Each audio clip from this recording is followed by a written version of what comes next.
Hi hello, ഇന്ന് ഞാനൊരു നാടൻ ഊണിൻ്റെ വിശേഷമാണ് നിങ്ങളുമായിട്ട് ഷെയർ ചെയ്യുന്നത്. അപ്പോൾ ആ ചക്ക ഇട്ടിട്ടുണ്ട് കേട്ടോ. അപ്പോൾ ചക്ക മഞ്ഞൾപ്പൊടി പച്ചമുളക് ഇട്ട് നന്നായിട്ടൊന്ന് വേവിച്ചിട്ടുണ്ട്. ഇനി ഇതൊന്ന് കടുക് വറുത്തെടുക്കണം. പിന്നെ നമ്മുടെ അരപ്പും ഇതിലേക്ക് ഒഴിക്കണം.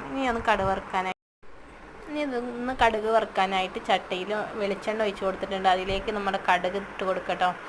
അപ്പോൾ കടുക് നന്നായിട്ട് പൊട്ടി വന്നതിന് ശേഷം ഞാൻ കടുക് ചക്കയിലേക്ക് ഇട്ട് കൊടുത്ത് നന്നായിട്ടൊന്ന് മിക്സ് ചെയ്തെടുക്കുക. ഈ സമയത്ത് തന്നെ ഞാൻ അരപ്പുണ്ടാക്കി വെച്ചിട്ടുണ്ട് കേട്ടോ.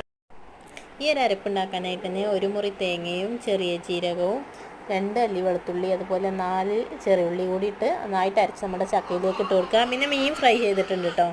അതുപോലെ തന്നെ തക്കാളിക്കറിയും. ഇത്രയും